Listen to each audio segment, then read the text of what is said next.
নমস্কার বন্ধুরা, বিগত কয়েকদিন ধরে সেবি মিড ক্যাপ এবং স্মল ক্যাপ শেয়ারগুলির ক্ষেত্রে কতগুলো নিয়ম, পলিসি বা রেগুলেশন যাই বলুন না কেন চালু করতে চেয়েছে এবং এইটার কারণে কিন্তু শেয়ার মার্কেটের একটা আমরা বড় পতন দেখতে পাচ্ছি।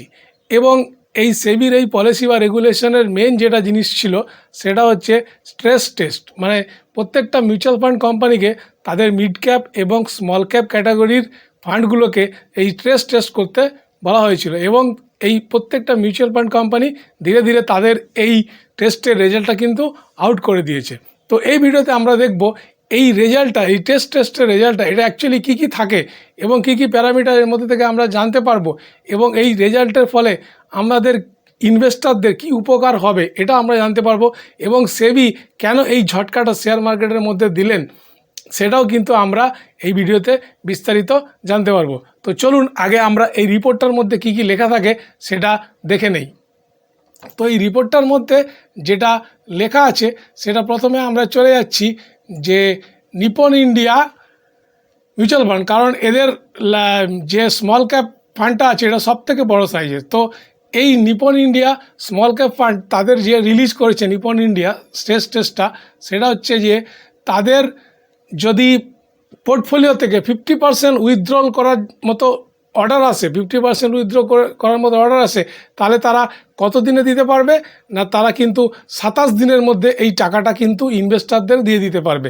আর যদি 25% টোটাল পোর্টফোলিওর তাদের যত টাকা আছে তার মধ্যে যদি 25% উইথড্রল প্রেশার আসে, সেটা কিন্তু তারা 13 দিনে দিয়ে দিতে পারবে। মানে সেবির মেন উদ্দেশ্য ছিল এইটাই যে ইনভেস্টরদেরকে জানিয়ে দিতে হবে যে আপনারা টাকা নেওয়ার সময় তো নিচ্ছেন, কিন্তু দেওয়ার সময় আপনারা কি করবেন, কত দিনের মধ্যে দিতে পারবেন। যদি 50% টাকা উইথড্রল প্রেশার আসে তাহলে আপনারা কত দিনের মধ্যে দিতে পারবেন। এটাই কিন্তু স্ট্রেস টেস্ট করার মেন উদ্দেশ্য ছিল সেবির এবং সেটা নিপন ইন্ডিয়া এটা জানিয়েছে তাদের স্মল ক্যাপ ফান্ডের জন্য। এরপরে তাদের মিড ক্যাপ ফান্ডের জন্য জানিয়েছে নিপন ইন্ডিয়া, যেটা গ্রোথ ফান্ড, সেটাও খুব পপুলার ফান্ড এবং তাদের 50% পোর্টফোলিও যদি উইথড্রল প্রেশার আসে সেটা কিন্তু তারা 7 দিনের মধ্যে দিতে পারবে এবং 25% যদি উইথড্রল প্রেশার আসে সেটা কিন্তু তারা 4 দিনের মধ্যে দিতে পারবে। এটা কিন্তু তারা তাদের টেস্টের রেজাল্টে জানিয়ে দিয়েছে এবং সেবির রেগুলেশন অনুযায়ী এটাও সেবি ইমপ্লিমেন্ট করেছে যে এই টেস্টের রেজাল্ট কিন্তু প্রত্যেক 15 দিন অন্তর প্রত্যেক মিউচুয়াল ফান্ড কোম্পানিকে তাদের ওয়েবসাইটে বা এমফি মানে মিউচুয়াল ফান্ড অ্যাসোসিয়েশনের ওয়েবসাইটে কিন্তু রিলিজ করতে হবে। এর সঙ্গে সঙ্গে এই টেস্টের রিপোর্টে আরও কী থাকবে না, এখানে থাকবে তাদের যে রিস্ক প্যারামিটারগুলো যে থাকে সেইগুলো যেমন থাকবে, যেমন আলফা বিটা, তাদের স্ট্যান্ডার্ড ডেভিয়েশন, সেগুলো যেমন থাকবে সেরকম থাকবে তাদের পি রেশিও, মানে এখন তাদের ফান্ডের পি রেশিও কত আছে সেগুলো কিন্তু এখানে তাদেরকে দিতে হবে। এরপরে আরেকটা যে সবথেকে বড় ইম্পর্টেন্ট, যে তাদের একটা ফান্ডের মধ্যে যে টপ 10 ইনভেস্টার, মানে সবথেকে বেশি পরিমাণে ইনভেস্ট করেছে এইরকম মেনলি 10 জন ইনভেস্টার, তাদের মধ্যে কত টাকা আছে টোটাল পোর্টফোলিওর টাকার মধ্যে, এই 10 জন বড় ইনভেস্টারের মধ্যে কত টাকা আছে এটাও কিন্তু জানতে চাওয়া হয়েছিল। সেখানে কিন্তু যে আমাদের মিড ক্যাপ যে ফান্ড আছে নিপন ইন্ডিয়া, সেখানে কিন্তু বলা হয়েছে যে তাদের পোর্টফোলিওর মধ্যে কিন্তু 10 ইনভেস্টারের মধ্যে 1.5% কিন্তু মিড ক্যাপ আছে, আর স্মল ক্যাপ ক্যাটাগরির যে ফান্ডটা আছে সেটা কিন্তু 0.19% টাকা আছে এই বড় ইনভেস্টারদের কাছে। তাহলে মিড ক্যাপের ক্ষেত্রে 1.54% টাকা আছে আর স্মল ক্যাপের ক্ষেত্রে কিন্তু 0.91% টাকা আছে, এটাও কিন্তু জানতে চেয়েছিল। তারপরে আমরা স্ট্যান্ডার্ড ডেভিয়েশন যদি দেখি তাহলে স্মল ক্যাপের ক্ষেত্রে 4.14, যেখানে কিন্তু যে বেঞ্চ মার্কের স্ট্যান্ডার্ড ডেভিয়েশন 5.07, মানে এদের স্ট্যান্ডার্ড ডেভিয়েশন কিন্তু লিমিটের মধ্যে আছে। আর নিপন ইন্ডিয়া মিড ক্যাপের ফান্ডের ক্ষেত্রে স্ট্যান্ডার্ড ডেভিয়েশন 4.03, যেখানে বেঞ্চ মার্কের স্ট্যান্ডার্ড ডেভিয়েশন 4.02, তার মানে কিন্তু এরা অবশ্যই মার্কে আছে। এবারে যদি আমরা বিটা মানে ফান্ডটা কতটা ভোলাটাইল সেই বিটাটাও কিন্তু এখানে দেখানো হয়েছে। স্মল ক্যাপের বিটা কিন্তু 0.76 এবং নিপন ইন্ডিয়া গ্রোথ ফান্ডের কিন্তু বিটা 0.88। এই বিটা কিন্তু 1-এর থেকে যদি নিচে থাকে তাহলে কিন্তু সবসময় ভালো মনে করা হয়, ভোলাটিলিটিটা কম মনে করা হয়। তাহলে সেই দিক থেকে নিপন ইন্ডিয়া তাদের সব কিছু কিন্তু লিস্ট করে দিয়েছে। তো সেবি এই টেস্টটা কেন করতে বললো, কেন এই ঝটকাটা দিল, এটা আমাদেরকে জানতে হবে। কারণ এই ঝটকাটা দিল যে ইনভেস্টাররা প্রচুর পরিমাণে এই স্মল ক্যাপ আর মিড ক্যাপের মধ্যে ঝুঁকে পড়ছিল, সেটা কিন্তু ভালো নয়। কারণ এই স্মল ক্যাপ যদি বিক্রি করতে চায়, যদি মিউচুয়াল ফান্ড কোম্পানিগুলো, যদি ইনভেস্টাররা মার্কেটে কোনো খারাপ খবর আসে, তো স্মল ক্যাপ ফান্ড শেয়ারগুলো যদি বিক্রি করতে চায়, সেখানে কিন্তু বিক্রি করার সময় কিন্তু স্মল ক্যাপগুলো খুব কঠিন হয়ে পড়ে। কারণ স্মল ক্যাপগুলোর যখন বিক্রি করতে গেলে একজন তো বায়ার দরকার হবে, তো বায়ার কোথায় পাবে? যদি আপনার সেলার আসে, যদি বায়ার যদি না থাকে, সেলার বায়ার দুজনে একসঙ্গে থাকলে তবেই তো বিক্রি হবে। তাহলে যদি বায়ার না পাওয়া যায়, কিন্তু লার্জ ক্যাপের ক্ষেত্রে কিন্তু এই প্রবলেমটা হয় না। মার্কেটে যদি খারাপ অবস্থায় থাকে, তখনও কিন্তু এই লার্জ ক্যাপের ক্ষেত্রে বায়ার পাওয়া যায় কেনার জন্য। সেই জন্যই কিন্তু এই মিড ক্যাপ এবং স্মল ক্যাপের ক্ষেত্রে কিন্তু সেবি খুব চিন্তিত ছিল, এবং সেবি এই ঝটকাটা দিয়ে মিউচুয়াল ফান্ড কোম্পানিকে একটা শিক্ষা দিল এবং ইনভেস্টারদেরও একটা শিক্ষা দিল যে বেশি স্মল ক্যাপ এবং মিড ক্যাপে বেশি আপনারা ইনভেস্ট করবেন না। এটা কিন্তু একটা খুব রিস্কি। কারণ এই মিউচুয়াল ফান্ডগুলো দেখছেন, এবারে আপনার টাকা দিতে গেলে 10 দিন 12 দিন করে সময় লাগবে, কিন্তু এখন ওরা এটা রিলিজ করছে। এটা যে সেবি কিন্তু ওদের কাছ থেকে রিপোর্টগুলো এখন লিখিয়ে নিল যে আপনারা উইথড্রল করার সময় অ্যাকচুয়ালি কতদিন লাগাবেন কিন্তু বলে দিন, এবং শুধু আজকে নয়, প্রত্যেক 15 দিন অন্তর কিন্তু আপনাকে বলতে হবে। আর আপনার ভোলাটিলিটি কত আছে মার্কেটে একটা ফান্ডে, সেটাও কিন্তু আপনাদেরকে জানাতে হবে।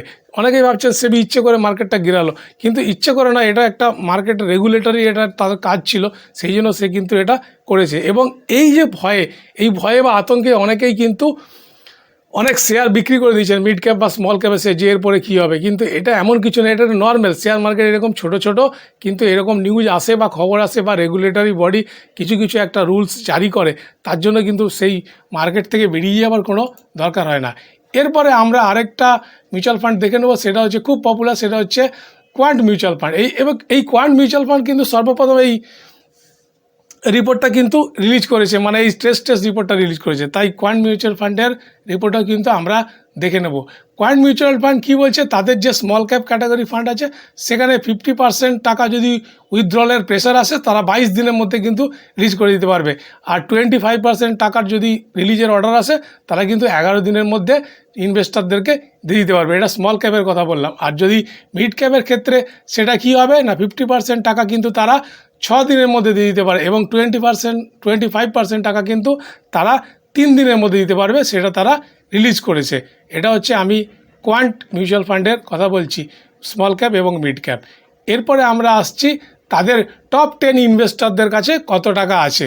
সেখানে যদি আমরা মিড ক্যাপ স্কিমে যাই কোয়ান্টের, সেখানে 2.99% টাকা কিন্তু এই প্রথম 10 জন বড় ইনভেস্টরদের কাছে। এটা একটা খুব ইম্পর্টেন্ট ফ্যাক্টর, কারণ ওই 10 জন যদি বেরিয়ে যায়, কিন্তু ফান্ডটার কিন্তু বড় একটা বিপদ হয়ে যায়। সেই জন্য এই প্যারামিটারটা সেবি জানতে চেয়েছে। আর কোয়ান্ট স্মল ক্যাপের ক্ষেত্রে কিন্তু 2.10% ইনভেস্ট আছে এই বড় ইনভেস্টরদের কাছে। ঠিক আছে, তো এরপরে আমরা আসছি তাদের কোয়ান্টের বাকিগুলো সব জানানো হয়েছে। তাদের স্ট্যান্ডার্ড ডেভিয়েশন কত আছে না, মিড ক্যাপের ক্ষেত্রে 16.59 তাদের স্ট্যান্ডার্ড ডেভিয়েশন আছে, এবং স্মল ক্যাপের ক্ষেত্রে স্ট্যান্ডার্ড ডেভিয়েশন 19.73, কিন্তু এর স্মল ক্যাপের বেঞ্চমার্কের স্ট্যান্ডার্ড ডেভিয়েশন 17.57। অতএব এখানে স্মল ক্যাপটাই একটু বেশি রিস্ক এরা নিচ্ছে।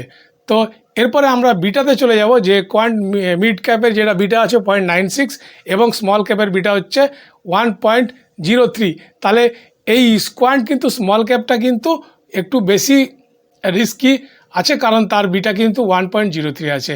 এরপর আমরা অ্যাকচুয়াল রিপোর্ট যেটা আছে, মানে কোয়ান্ট তাদের ওয়েবসাইটে দিয়ে রিলিজ করেছে এরকমভাবে টেবিলের আকারে, এটা অ্যাকচুয়াল রিপোর্ট, এটা আমি আপনাদেরকে শো করাচ্ছি। এই কোয়ান্ট মিউচুয়াল ফান্ড তারা মিড ক্যাপ এবং স্মল ক্যাপ এই দুটোই জানতে চেয়েছিল সেবি, এই দুটো রিলিজ করেছে। তাদের মিড ক্যাপে আছে 5,400 কোটি টাকার মতো, স্মল ক্যাপে আছে 17,223 কোটি টাকা। প্রথমে এটা লিখেছে, তারপরে লিখেছে যে তারা কতদিন পরে পোর্টফোলিও যে উইথড্রল প্রেসার এলে কতদিন পরে দিতে পারবে না।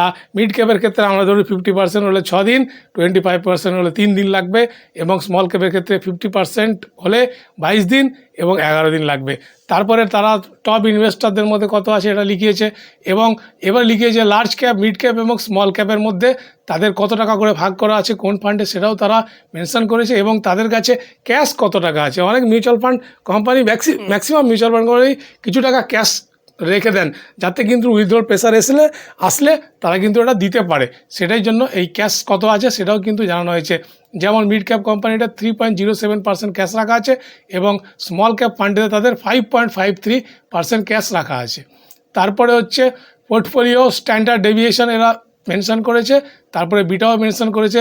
দেখুন 0.96 এবং 1.03, এবং এই বিটাটা কিন্তু স্মল ক্যাপের বিটাটা কিন্তু একটু হায়ার সাইডে আছে। এটা কিন্তু একটা রিস্কের ব্যাপার থেকে যাচ্ছে। তাহলে আপনারা স্ট্রেস ব্যাপারটা বুঝতে পেরেছেন এবং কেন এটা করা হয়েছিল, যাতে অনেক ইনভেস্টর দেখি 10,000 টাকা এসআইপি করেছেন, পুরো টাকাই স্মল ক্যাপে রেখে দিয়েছেন। এটা যেন না হয়, আপনারা একটা ব্যালেন্স পোর্টফোলিও করে এই ইনভেস্টমেন্ট করার স্টাইলটা করবেন, যাতে লার্জ ক্যাপেও কিছুটা ইনভেস্টমেন্ট থাকে। সেটাই সেবি তার উদ্দেশ্য ঝটকা দিয়ে সবাইকে এটাই বোঝানো যে আপনারা লার্জ ক্যাপেও ইনভেস্ট করুন, শুধু স্মল ক্যাপ আর মিড ক্যাপে বড় বড় রিটার্ন থেকে ছুটে যাবেন না। তো আজ এই পর্যন্তই, নমস্কার, দেখা হচ্ছে পরের ভিডিওতে।